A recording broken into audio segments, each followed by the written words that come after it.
Hi, I'm Greg Haddad, and I'm a partner at Bailey Glasser, and I'm inviting you into my home. Let me tell you a little bit about myself. I grew up in Charleston, West Virginia, in some rather humble beginnings. The houses were so close together that if I stuck my hand out the window, the neighbor next door stuck their hand out the window, we could literally touch fingertips. And that type of closeness, not only in proximity, but the closeness that we develop with our neighbors is something that instilled in me the need to be very personal and to be very open as an individual. We used to have cooking parties. The whole neighborhood, which was racially and ethnically diverse, would get together in somebody's home, and it would rotate on a periodic basis. There'd be the food preparation, and then the kids would run to their individual homes and throw the food in the oven. And when it was prepared, it was brought back for a shared meal. And then whatever was left over would be split and divided up to the other people's family. And you know, when you think about personal experiences and how the personal experiences that you witnessed through how your family interacted with others and how compassionate they were toward others, you know, I'm reminded of a story. My dad had this very small community pharmacy, and I talk about my father all the time because he was the most gracious, giving person that I've ever met, even today after 58 years of life. And as we grew up in very modest living environment, and all the family worked in the pharmacy, it was a family-run business. He couldn't afford to pay other people to come into the pharmacy to work. We worked with him. And I remember distinctly, there was a time, and I know you see kids nowadays, I think every kid wears Converse canvas tennis shoes. I truly believe that when Chuck Taylor's canvas tennis shoes first were marketed, that was like the pinnacle of what you wanted. It is the Air Jordans or the LeBron James of the 1960s. And I remember going to my dad and saying, "Dad, you know, I want a pair of these tennis shoes." "Son, those tennis shoes cost $16. We're not going to pay $16 for a pair of tennis shoes. You can get a pair of tennis shoes that'll do the job just as well down at Pickway," which was a bargain store basically to get tennis shoes.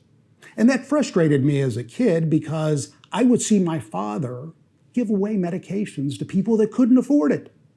And I'm sitting there as a kid thinking, all I want is a $16 pair of tennis shoes so I could be this hotshot guy on the block. And my dad's telling me it's outside of our budget. Yes, I watch him give away free medication to people and telling them, if you can pay me back, that's great. If you can't, don't worry about it. And when you grow up in an environment like that, where you see people really wanting to help other people and build relationships with those people, you can't help but carry that through the rest of your life. Ultimately went to pharmacy school. I was going to follow in my father's footsteps, and ultimately decided maybe I want to practice law. That's a way to help people in a different way than maybe a pharmacist would. And I worked midnights at the pharmacy to put myself through law school. I did that, came out and started practicing law, and have been practicing law for 30 years. I've taken all those experiences, the neighborhood, interrelationships, putting others before yourself, and I open up with my client as I've opened up with you when I meet with them. Because clients come to you and they're frightened. Something really bad has happened to them. They're in a law office that may be the first time they've ever stepped foot in a law office, and they have this perception of lawyers as having this very stoic veneer to them. And I listen to their stories, but I also share my personal experiences as I shared with you. I go to their home. And why do I do that? Sometimes clients are a little bit uncomfortable because that's their castle, and you're asking them, invite me into your castle. And I do that for a very important reason. I want to see what makes them tick. I want to understand their backgrounds, their experiences. And I do that by looking at pictures and inviting me to tell them, what's the backstory to this photo? Who are your kids? Hey, there's a trinket on the table. Tell me the story about why you have that trinket on the table. Where did it come from? And they'll tell you not only about the trinket, but I bought this on a trip and it was memento from when I took the kids to the beach for the first time. Well, you can't expect somebody to open up like that to you unless you're willing to open up to them as well. And inevitably, and almost without exception, when they start sharing with you their very personal stories, you'll be able to share stories that sound almost exactly the same as theirs.